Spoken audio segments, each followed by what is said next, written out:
کے سامعین السلام علیکم رحمۃ اللہ وبرکاتہ۔ آج ہم سنیں گے خسرہ حضرت صالح علیہ السلام کا قصص الانبیاء کتاب سے، صفحہ نمبر ہے 53۔ اللہ تعالیٰ فرماتا ہے، ترجمہ: اور سمود کی طرف بھیجا ان کے بھائی صالح کو۔ صالح علیہ السلام نے کہا، اے قوم، بندگی کرو اللہ کی، کوئی نہیں تمہارے سوا، اس کے صاحب تمہارے سوا۔ اس کے صالح علیہ السلام نے قوم سمود کی دعوت کی، اور اے قوم، اقرار کرو کہ خدا ایک ہے، کوئی اس کا شریک نہیں، کوئی شریک اس کا نہیں۔ منکروں نے کہا، تمہاری پیغمبری کی کیا دلیل ہے؟ آپ نے کہا، ہود کی قوم کو اللہ تعالیٰ نے بے سبب بے ایمانی اور بت پرستی کے سبب ہلاک کیا، مجھے ان کے پیچھے اللہ نے خلیفہ کر کے تم پر بھیجا ہے۔ وہ بولے، کچھ معجزے دکھلاؤ۔ آپ نے کہا، کیا معجزہ دکھلاؤ؟ آپ سبوں نے کہا، ایک اونٹنی اس پتھر سے نکل آوے اور اسی وقت ایک بچہ جنے اور دودھ دے، تب ہم جانیں گے کہ تو رسول خدا برحق ہے۔ اس وقت جبریل نازل ہو گئے اور کہا، اے صالح، تو ان سے اقرار کر لے کہ بغیر حکم خدا کے وہ اونٹنی کو نہ مارے، سو دودھ کے سوائے دودھ کے اس کا کچھ نہ کھاوے، ان پر کوئی چیز اس کی حلال نہیں۔ تب حضرت صالح نے ان سے قرار لیا۔ بعد جب حق تعالیٰ کا حکم ہوا کہ اے صالح، تو دعا کر اور قدرت میری دیکھ کہ تجھ سے 4000 برس آگے ایک اونٹنی اس پتھر کے اندر میں نے پیدا کر رکھی ہے، تاکہ معجزہ تیرا ظاہر ہو اور دلیل تیری پیغمبری کی مضبوط ہو۔ پس صالح نے خدا کی درگاہ میں دعا کی اور سب مومنوں نے آمین کہا۔ اتنے میں عجب ایک آواز پتھر سے نکلی، ماً اس کے ایک اونٹنی بہت نہایت خوبصورت اس پتھر کے درمیان سے نکل آئی، اس کے برابر سارے عالم میں دوسری نہ تھی، اور بعد ایک ساتھ کہ اس نے بچہ دیا، اور اس میں تازی گھاس بھی نظر آئی جو اونٹنی نے کھائی تھی، اور خدا کے حکم سے فوراً ایک چشمہ اور چراگاہ پیدا ہوئی اور اونٹنی اس میں چرنے لگی۔ اس قوم میں 7 قبیلے تھے، 7 قبیلے اس چاہ سے پانی پیتے تھے، کچھ کم نہ ہوتا۔ سارا بان اونٹنی کو اس چاہ پر لے گیا، اس نے سب کا سب پانی پی لیا۔ تب حضرت صالح نے اس قوم سے کہا کہ تم دودھ دھو کے پیو۔ 7 قبیلے اس سے دودھ دھو کے گڑھے اور مشکیں بھر بھر کے اپنے گھر لے جاتے۔ اللہ تعالیٰ نے صالح کو فرمایا، اپنی قوم سے کہہ دے کہ پانی اس چاہ کا ایک روز اونٹنی کا ہے جس دن دودھ دھوا جاوے، اور ایک دن ان کا ہے جس دن دودھ دھوا نہ جاوے، جیسا کہ باری تعالیٰ نے فرمایا ہے۔ ترجمہ: کہا، یہ اونٹنی ہے، اس کو پانی پینے کی ایک دن پوری باری، اور تم کو باری ایک دن کی مقرر کی ہے، اور نہ چھیڑو اس کو بری طرح، پھر پکڑے تم کو آفت ایک بڑے دن کی۔ اللہ تعالیٰ کی قدرت سے اونٹنی پتھر سے پیدا ہو کر حضرت صالح کی دعا سے چھٹی پھرتی تھی۔ جس جنگل میں چرنے جاتی، سب مویشی بھاگ کر کنارے ہو جاتے، اور جس تالاب پر پانی پینے کو جاتی، سب مویشی وہاں سے بھاگتے۔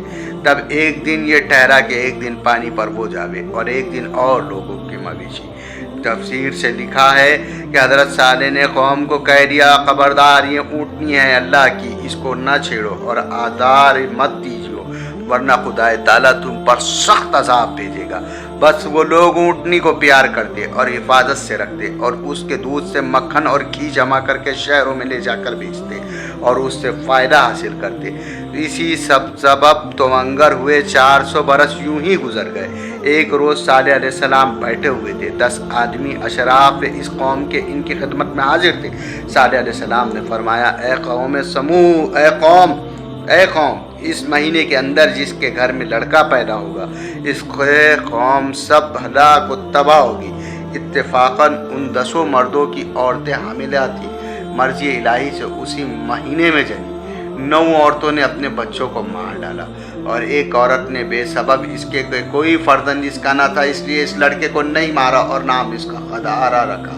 جب وہ لڑکا بالغ ہوا، شہ روز نکلا، اور وہ 9 عورتیں جنہوں نے اپنے فرزندوں کو مار ڈالا تھا پشیمان ہوئی اور کہنے لگی کہ صالح کی بات جھوٹی تھی۔ اس سبب سے ایمان ان لوگوں کا حضرت صالح سے اور ان کی اونٹنی سے مبدل ہوا، اور ایک روز وہ قدار اور ایک شخص کے نام اس کا مقدار تھا، اس کے ساتھ مل کر، اور ہر ایک قبیلے سے ایک شخص نے باہم متفق ہو کر شراب پی کر اونٹنی کو مار ڈالنے کی صلاح کی، اور کہا کہ پانی پینے کے لیے جب کنویں کے کنارے پر جائے گی اس وقت مار ڈالے گی، بمساقت اس آیات کے قول تعالیٰ۔ اور تھے اس شہر میں 9 شخص خرابی کرتے تھے، ملک میں نہ سنوارتے۔ دوسرے روز اونٹنی نے پانی پینے کے لیے سر جھکایا اور قدار بن صالب مردود نے آ کر اس کی گردن پر تیر مار کر زخمی کیا۔ اونٹنی نے اس پر حملہ کیا، سب بھاگے اور مصدع بن دار ملعون پیچھے سے آ کر اس کے پاؤں میں تلوار ماری اور اونٹنی گر پڑی اور دوسرے سب ملعون آ کر جان سے مار ڈالا۔ بچہ اپنی ماں کا یہ حال دیکھ کر بھاگا، سب مردوں نے اس کا پیچھا کیا، نہ پایا، جس پتھر سے ماں اس کی نکلی تھی اس کے اندر جا گھسا۔ سعید بن منیب رضی اللہ عنہ روایت کرتے ہیں کہ قوم صالح علیہ السلام کی شراب نہ پیتی تو ہرگز اونٹنی کو نہ مارتی۔ یہ گناہ کبیرہ شراب پینے سے ہوا، اور حدیث میں آیا ہے کہ یعنی شراب برائیوں کی اماں ہے۔ تفسیر میں لکھا ہے کہ ایک عورت بدکار کے گھر میں گائے اور اونٹ بکری وغیرہ بہت تھے، اور چارے اور پانی کی تکلیف سے اس نے اپنے یار کو سکھایا کہ اونٹنی کے پاؤں کاٹ ڈالے۔ اس نے ویسا ہی کیا۔ اس کے 3 دن بعد ان پر عذاب علیم آیا۔ جب حضرت صالح نے خبر پائی تب ان سے کہا کہ اس کے پاؤں کاٹ ڈالے، تب کا فائدہ اٹھاؤ، اپنے گھروں میں 3 دن کی وعدہ چھوٹا نہ ہوگا۔ حضرت صالح علیہ السلام نے کافروں کو کہا کہ حیات تمہاری 3 دن کے سوائے باقی نہ ہے۔